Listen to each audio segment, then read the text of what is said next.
Hello, Daniel Nation. Welcome to the Daniel Report. And tonight, this is part three of our GOP chair interview series. And we're going to be interviewing another candidate for the chairman position of the Republican Party in the state of Texas. And my guest tonight is Sandra Whitten. Sandra, welcome to our program. Thank you so much for having me, Brandon. I'm really excited to be here. Good to have you on. So, we just had our primary election runoff 2 days ago, and that's still fresh on everybody's mind. We had four big races going on across the state of Texas with several other races in different counties. But just wanted to get your thoughts. What did you think about the results? Well, I think that the grassroots absolutely spoke up. They got what they wanted. So hopefully now that we've caught the dog, let's see what happens with it. I know that there's a lot of mixed emotions. I think that there is a lot of information, as what is typical with campaigning, that comes out sometimes too late, or maybe campaigns kind of rethink at the last minute. Maybe we shouldn't have done so much mudslinging. Maybe we should have tried something else and actually, stood on our own records.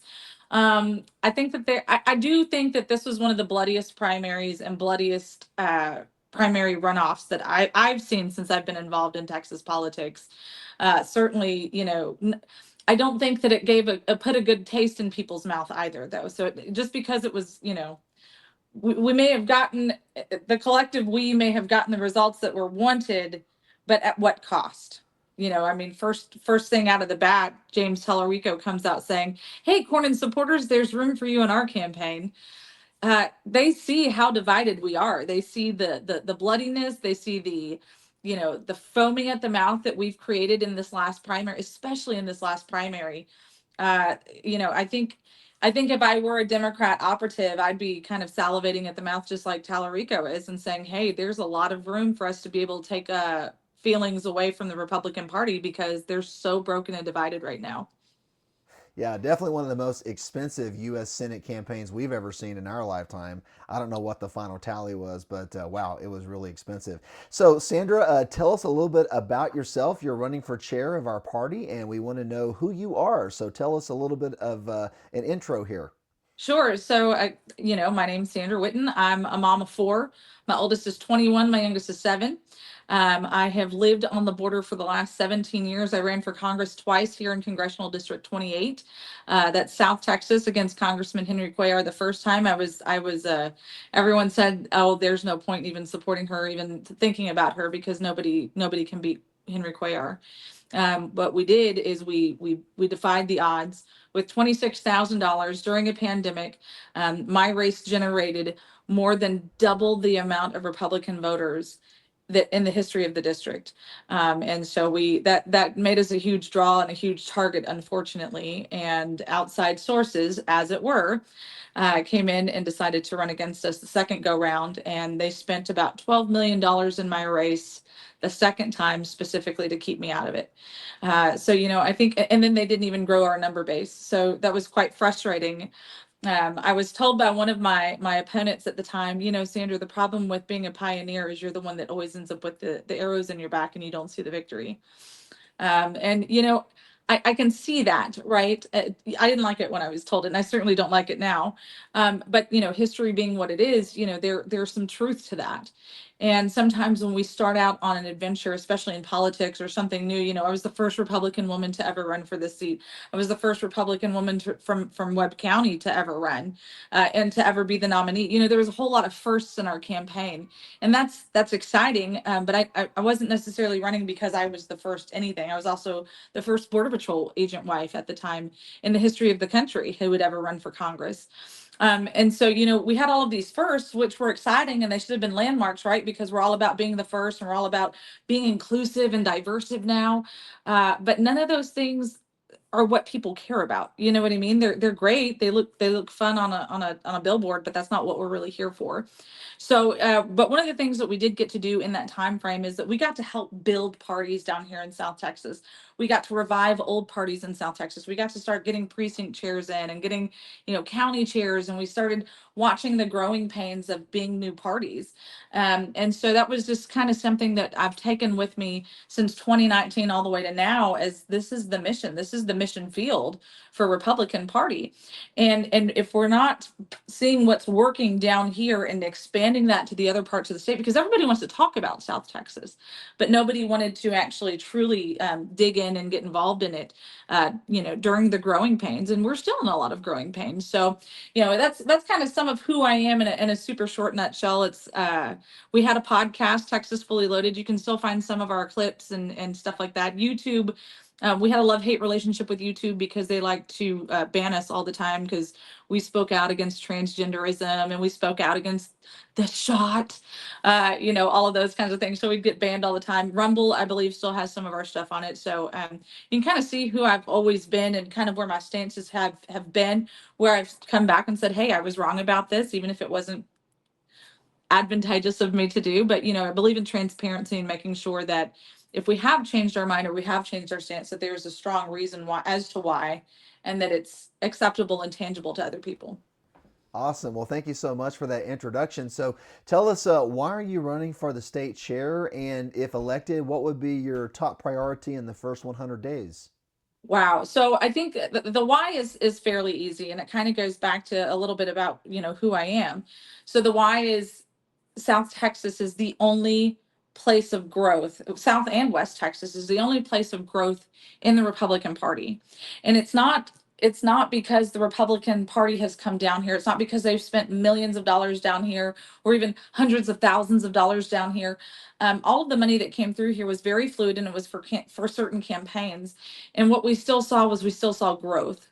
We still saw where people were desperate and hungry for a change, and that people were willing to walk away from, lifelong party politics to come over and do what was right, because they saw that sense of God and country in our party. And so when I saw what was happening within our own Republican Party, I've not been a stranger to it by any stretch of the imagination since 2019. I've always been in the backgrounds. I've always been, very friendly with a lot of the SREC, current and former, so that I know what's going on. Because how can I preach Republican Party to an area if I'm not aware of what's happening and what policies and how to explain things. So the reason that I ran was because I wanted to take what we are doing in South Texas and bring it to the rest of Texas.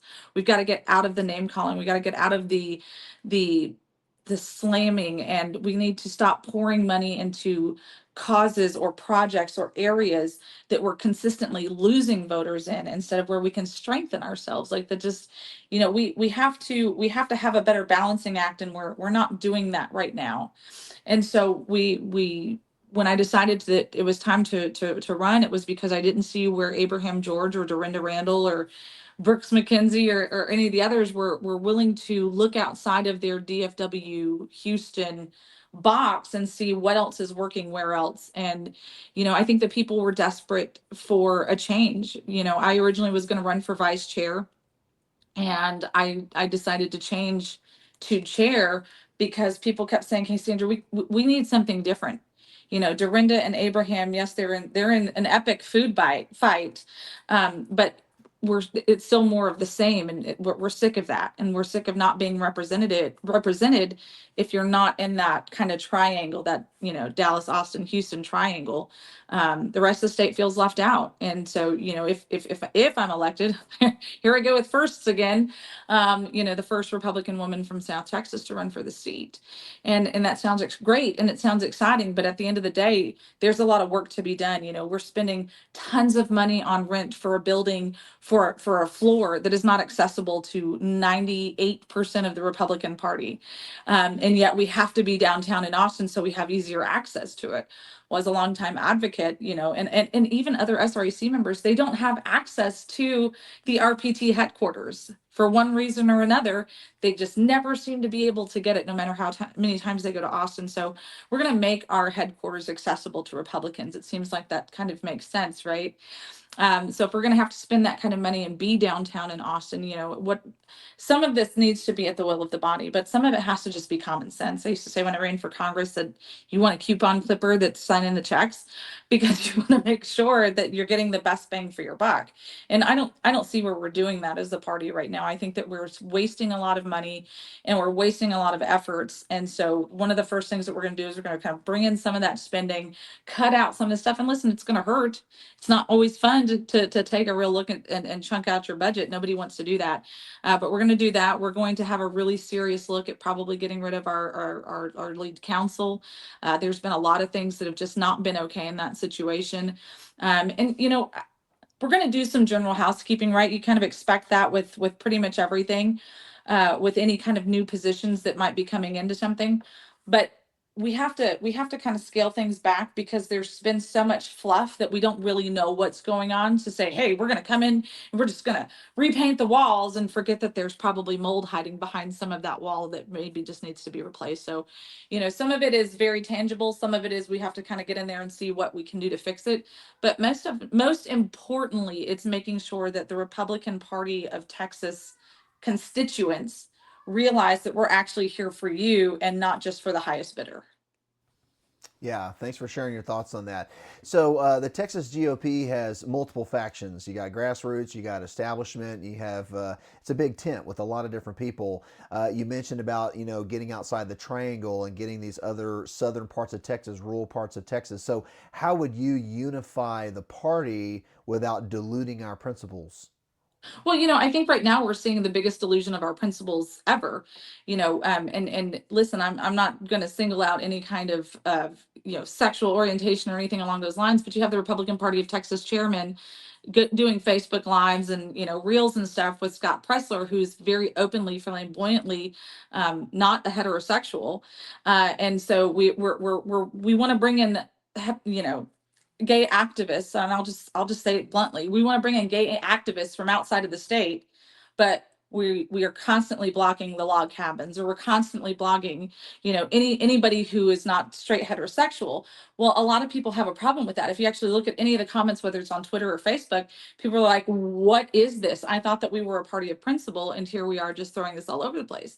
And honestly, if I was the log cabin Republicans, I would look at this as a complete slap in the face. Oh, I see. We have to draw from outside of the state instead of using our homegrown activists. We have some amazing activists that might bat for the other team, for a lack of better terms, but because they're not from out of state, they don't get recognized. In fact, they've been being slammed down.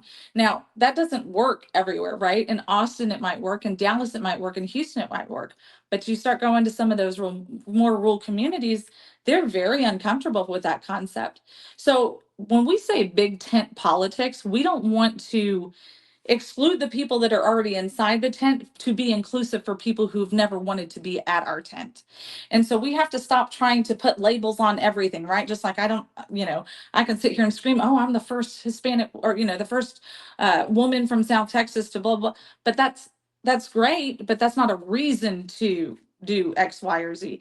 I personally don't particularly care what your orientation is, as long as you're going to vote the direction that we need you to vote for the good of our country. Because one of the things that we don't talk about out loud, and somebody, one of the sayings is, nobody wants to say the quiet part out loud. Well, the quiet part out loud is Democrats come across the aisle to keep Texas red. And we see that in the vast contrast from the primary voters to the general election voters, because a lot of those voters are Democrats in March and they're Republicans in November. But when you look at the rural communities like Webb County or Starr County or Hidalgo County or Maverick County or fill in your Bear County, you mostly have Democrats that are running for our local elections. So now they don't have a choice but to vote unless they just don't have a say in local elections. And if we're a bottom down or a bottom up organization, how can we tell people, oh, well, you just can't vote because there's no Republican? It goes back to why we shouldn't be dealing with statewide closing the primary. So inclusion does not mean casting out people that are already in the tent.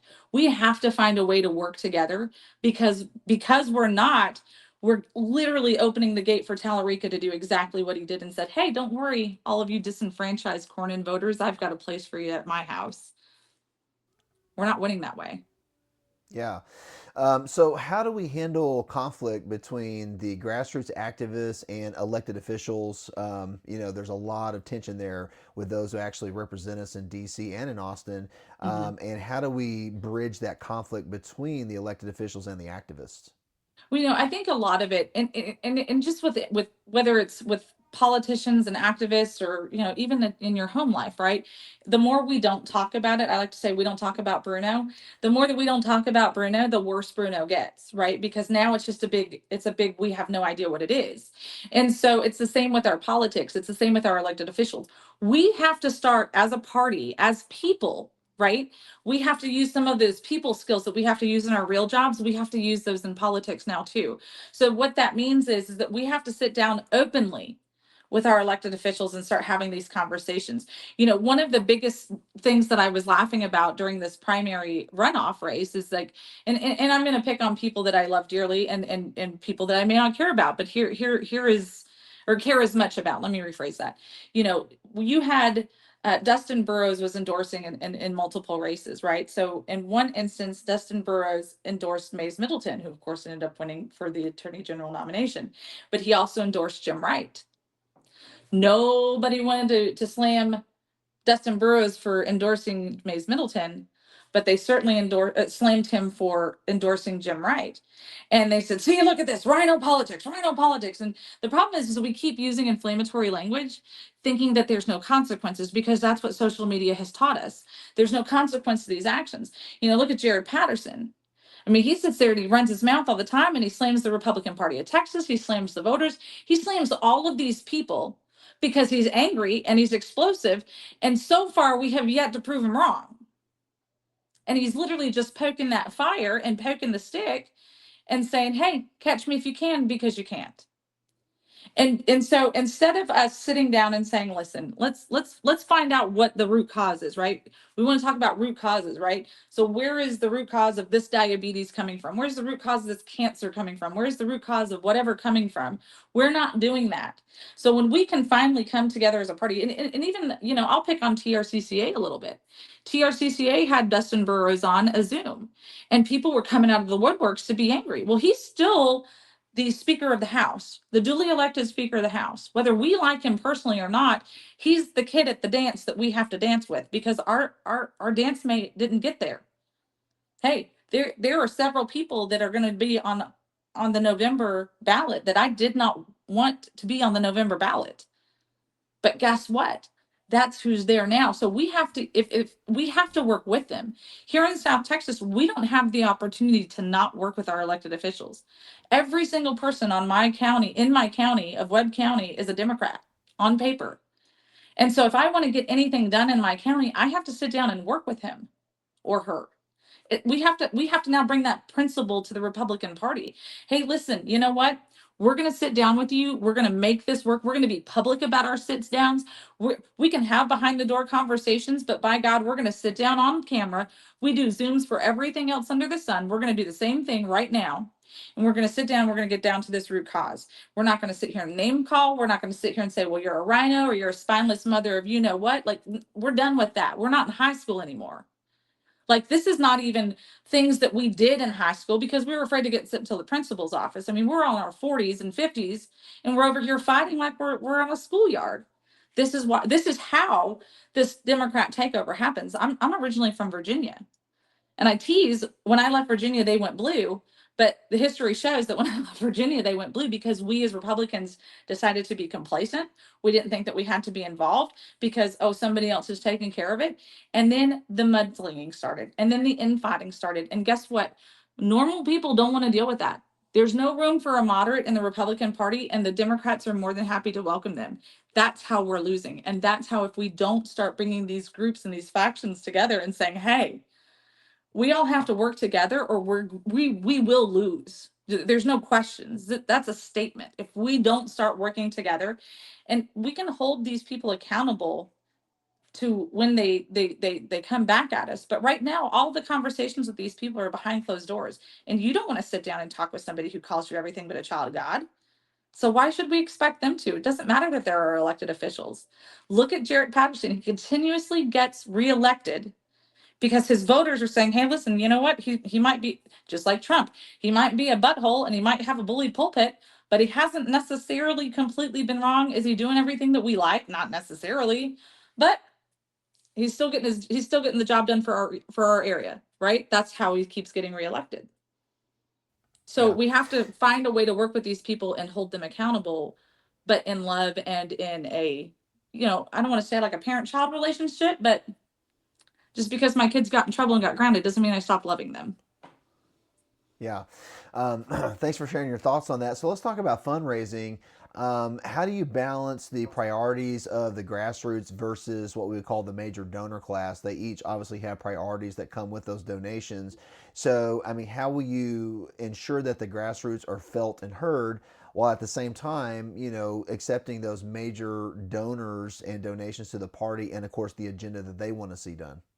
Well, and I think that there's no secret in when Sandra for Texas was a campaign when I ran for Congress, or even, even right now. Um, I don't bow down to donors. I never did. In fact, there was one notable one that was very influential in Texas politics specifically. And I told him to his face in front of a large crowd that I wouldn't take his money. And that large crowd, like, kind of bully pulpited him into trying to give me a donation check. And I literally said, I refuse to accept this check because this goes against everything that I believe in. And there is something to be said of that. And then there's also something to be said of, oh, well, just take the money. They can't force you to do it after, because they're not the elected officials. And we've gotten ourselves into a cat and mouse game, right? And so, I'll pick on Abraham in this, right? We see where he came in under questionable circumstances, to say the least. And all of a sudden now he changes his conversation with depending on who's in the room. And that's not leadership. That's not standing in a grounded principle. That is specifically going against who we are supposed to be. That's going with the wind. And so if we want to be able to bring in these large donations, or even these micro donations, we have to be principled, and we have to come in and say, listen, we understand that you have an agenda. We also have an agenda, and our agenda is not just ran by your paycheck to us or your donation check to us. It is ran by these grassroots activists, and we've got to start bringing these together. I do think that the donor class is tearing apart our grassroots. Let me rephrase that. The current donor class is really tearing apart our grassroots, and it's caused some of our previous donor classes to now step away from all of this and say, you know what, I'm just going to take a step back. I'm not seeing where my investment is coming back fruitful. I see where there's more infighting. I see where there's more this and there's more that. So the larger donor class of 20, 30 years ago, or even 10 years ago, has now completely stepped aside and said, I'm done with this party until we see some changes. And unfortunately, there's been changes over the last 10 years, but they're not changes in the positive. And even your micro donations are starting to slow down because of that. And then when they're not, look at the Grassroots Club. Dorinda did a great job building that up. But then when the convention started rolling around, and some of the perks for being part of the Grassroots Club was early access to hotel rooms or early access to certain events, and then it was just mass chaos. Guess what happens? People say, well, I don't want to be a part of this, because the follow through wasn't there. What we thought we were giving our resources to was just a fraud. And so we have to start finding a way to be more and this goes back to our money at large within the party. We have to be more transparent with these dollar bucks, right? With these dollary dues, and where it's coming from and why it's coming in. Because, and I'll pick on Jim Wright's race again for a second. He got $500,000 from Sands casinos. Everybody made a big deal about it. And I personally asked Jim about it. And Jim said, Sandra, I don't have any legislative pull. What does it matter if I got $500,000 from this organization? I don't sign legislation. I don't deal with those lobbyists. I'm in oil and gas and water. Like, it has nothing to do with this. And so, that information is not out to the masses, right? Because we're not having these open conversations. And I just stared at him, because when he told me he took it, I said, Jim, have you lost your mind? What are the voters going to think? And he said, Tell them to ask me, because I have nothing to do with the legislation on if we bring casinos into the state or not. I have no pull as a commissioner for these things. And I think that was transparency stuff. And he said, honestly, I never even spoke to him before they sent me the money. They just didn't like the other guy. So when we start saying, okay, the money's coming in from sources, why are they giving to us? Let's ask the first question. Why are they giving to us, and what do they expect us to do with that money? Now, when I've spoken to donors about when I become the chairman, I've been very upfront with them. I said, listen, my money that I'm asking for, yes, we have a campaign to run, but that's not the big ask. My big ask is for, once we catch the dog, we have to be able to fund it. So if you can send me $1,000, fantastic. But what we really need as a party, or what I really need as the chairman, is a donor class that will step up and say, hey, we're done with the games. We believe that the party needs to go into a different direction. And then we believe that this person has the direction to cut through the nonsense and cut through the noise to get where we need to get, which is victory in November. Because if we don't get that victory in November, we're going to be lost as a state, because we're coming into a whole new set of problems that I don't think Texas or the world is ready for. Yeah, so talking about November, what would be your strategy to increase Republican turnout? The funny thing is that when people show up, more often than not, they're going to get that vote. And right now we see, one of the things, and let's pick on Webb County for a second. Mays Middleton did fantastic in Webb County for the primary runoff. Chip Roy did not do fantastic. Why? Because Mays showed up at our Lincoln Reagan dinner. Chip was not even announced yet. Mays made sure that he had a presence here and was talking to local people. Chip, unfortunately, even though he's came down here several times when he was running for Congress, he didn't have that same follow through. Now, that's not to say that Chip's a bad guy, but at the end of the day, because he didn't come back and say, hey, by the way, I'm running for Congress, or I'm sorry, I'm running for Attorney General now, people were less likely to vote for him this time. And so, there's some consistency in if you show up. One of the things when I was running for office, and what made people said I was so gosh darn lovable about, was if I said I was going to show up, we were going to show up. There was a concept, the first person to the calendar wins. And so we have to have that statewide. We cannot just campaign in Dallas, Austin, and Houston. Look at El Paso. They've got over 1 million people in El Paso, and nobody goes out. Don Huffines went out there. But how many of your other statewides really went to El Paso, and not just went, but invested? And that makes the difference. When people see resources, that changes the game. When people see, to quote General MacArthur, I will return. And then they actually return, hey, that says, hey, you care about me enough to come back. And so now that all of these campaigns, and we've now moved forward, and we're now only focusing on November, we have to now, kind of almost do and honestly, they need to do an apology tour. There was a lot of mudslinging. There was a lot of nasty name calling that was completely unnecessary. And whether it came directly from the campaign, or it came from the campaign workers, or if it came from an outside group, or fill in the blank, there was a lot of nasty lies that went out. And if these politicians want to move forward and show that we're different than what we claim that what we didn't want anymore, and do not come out and say, hey, you know what, there was a lot of ugliness, but I'm sorry that it may have come from my campaign. I don't want that to be a reflection of us moving forward. This is how we need to move forward together as a state. And an I'm sorry goes a long way, but not just an I'm sorry, and I'm sorry with actual actions to move forward, to say, hey, we're going to do things differently. Let's start over. Hi, my name is, and truly move forward, because right now as a state party, after this bloody primary mess, if we cannot unite together, is it just going to be Tallarico that could come out victoriously? Are we truly looking at the rest of the ticket?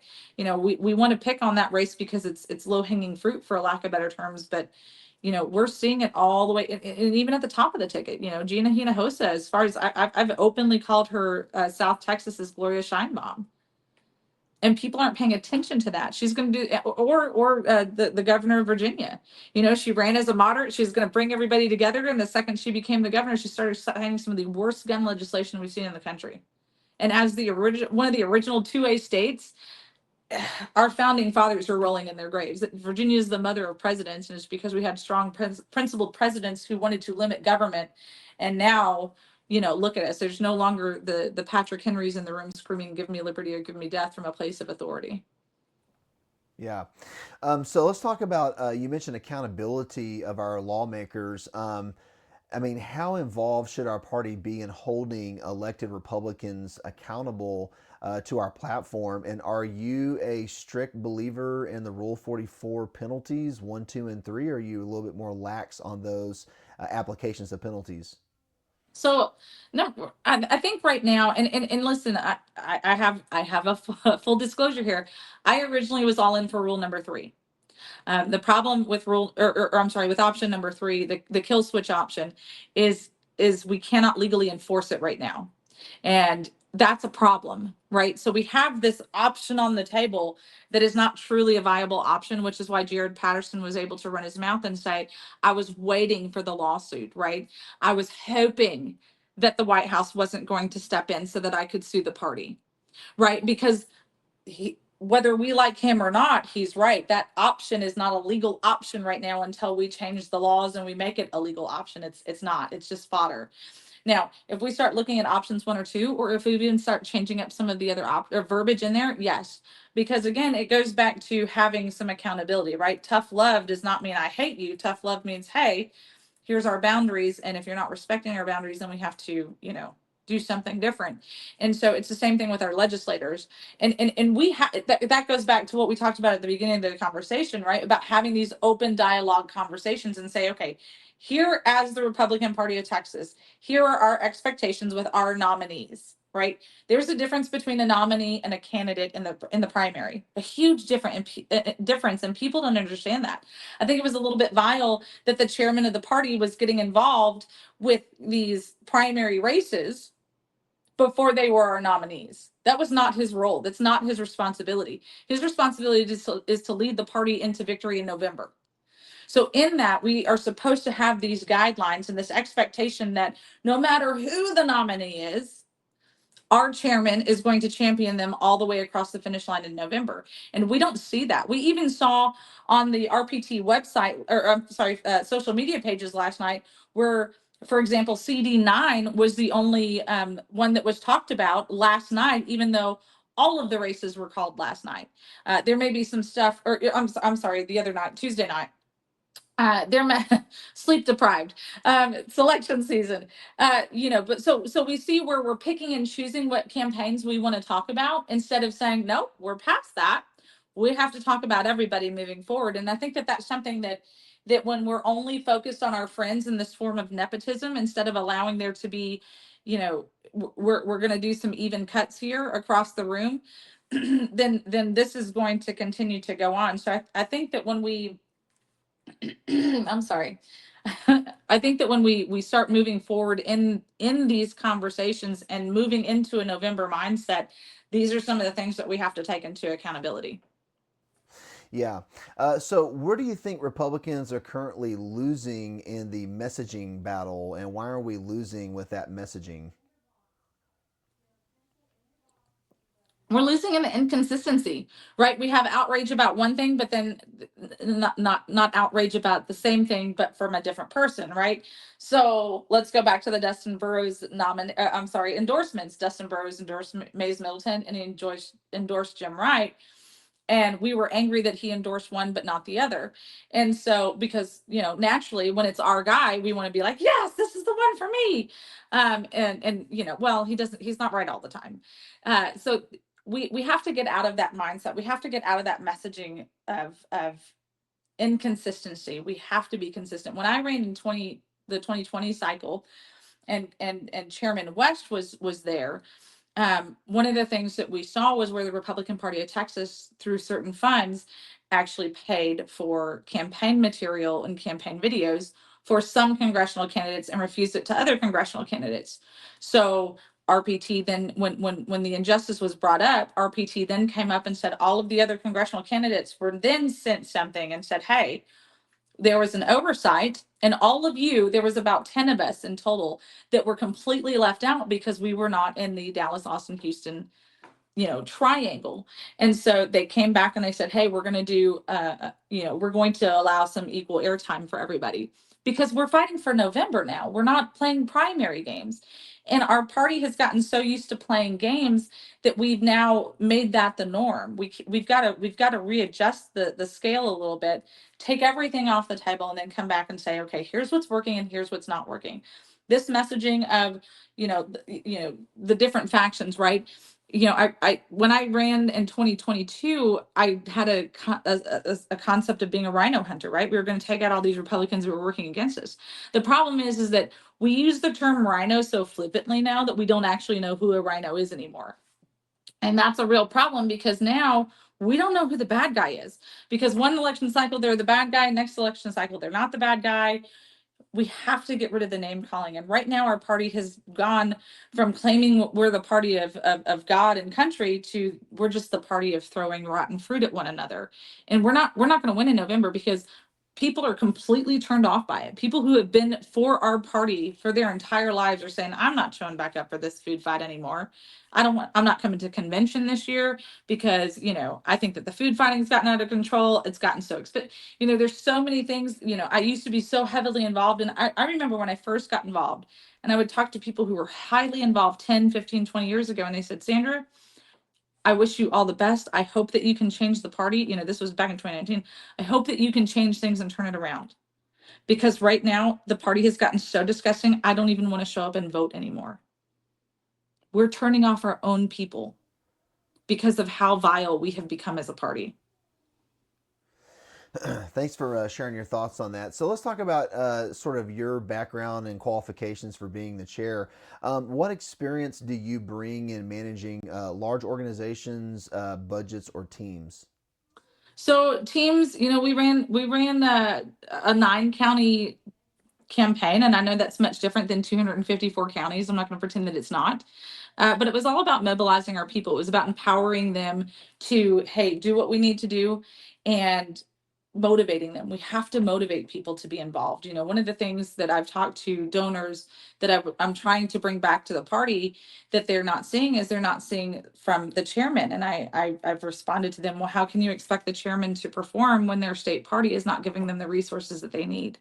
And not just the financial resources that they need, but the emotional resources that they need, the technical support that they need, and things along those lines. So where my experience comes in is saying, hey, I see where we've been lacking in this. I know where the resources are. We just need to be able to bring these resources to these other areas. So 9 counties is a lot different than 254. I don't think that really anybody ever comes into this saying, yes, I've ran 254 counties. I've ran a budget that can encompass 254 counties. I can tell you that the team that I will be bringing to the table has had that experience in doing these things. So I'm not going to be coming in half cocked with just, hopes and dreams, as Obama called them. And, but we have the serious minds that say, okay, this is what we need to do. This is how we accomplish these things. This is where we can bring these donors back and those types of things. This is where we can cut the fluff. So a lot of it is knowing that you're not the smartest person in the room, and that you do have to rely on other people, and making sure that those people have the track record and the resources and the reputation to bring your vision to fulfillment. And that's exactly what I'm bringing to the table. So you talked about making our headquarters more accessible to Mhm. the SREC. How will you improve our parties, our data, our ground game, our infrastructure overall? How will you improve that? You know, I think that we need to do a little bit of shopping, and charge it, right, pull out the credit cards. But realistically, we have to shop around a little bit. When we saw this huge disappointment with the rollout for this convention, the football kept getting picked up like Lucy does to Charlie Brown, and there was a lot of disappointment, there was a lot of hype, and then there was a lot of nothingness, and then there was a lot of, you know oh, I couldn't access this, or I couldn't do this, or delegates weren't going to give, there was just so much stuff that was just going wrong. And this isn't the first time it's happened. Look at the kerfluffle of 2020. So we keep going back to the same organizations, and then, wondering why we keep getting the same results instead of better results. I think that we need to start outsourcing and insourcing a little bit more differently, and start test piloting this stuff a little bit faster. After watching what's happened this last year, I said, when I become state party chairman, we're going to make sure that all of the I's and T's are dotted and crossed. 1 year prior to convention. And we're going to do mock tests every quarter to make sure that when we're ready to roll out for convention of 2028, that we're ready to roll out when we tell our delegates that we're going to. We can't keep using the same systems and the same failed practices and expecting a different result. There's other organizations and other businesses. Heck, there's even here in our own state of Texas, in our own party, we have these amazing, brilliant technical minds from the young Republicans, from the college Republicans, from the 30-something Republicans, that this is what they do worldwide, but we don't entrust them to take care of our own state party because they're not part of the same circle of people. So we need to be able to change the infrastructure so that we can have better security. I mean, heck, we have Elon Musk here in Texas and Jeff Bezos both, and yet we have some of the worst data breaches in the party. And we even have SRECs who don't have their email addresses accessible on the website. If you click on them to try and send them an email, it goes to an email address they've asked to be changed over 6 months ago. We have SRECs who've been begging for information from the party at large, within the headquarters. They can't get that information. So if we can't even get it to 62 people, how in the world are we supposed to access or have everybody else access us? We've got to get rid of the clique that's in Austin that is just keeping everything to themselves. And we have to be willing to say, hey, you know what? We messed up. We're going to fix it. And we have to do it and do it in a timely manner so that we can have accessibility to our members. So thanks for sharing your thoughts on shoring up our infrastructure. So kind of some parting questions here in closing. Overall, why do you feel like you are the best choice over the other candidates specifically? So, I think that I'm the best choice because I haven't been, if you look at the donor class that's going back and forth between the two of them, if you look at they've kind of hopped back and forth around some of the same offices and the same people within a reasonable scope. And again, it's just keeping it all in the family. And that's a real problem.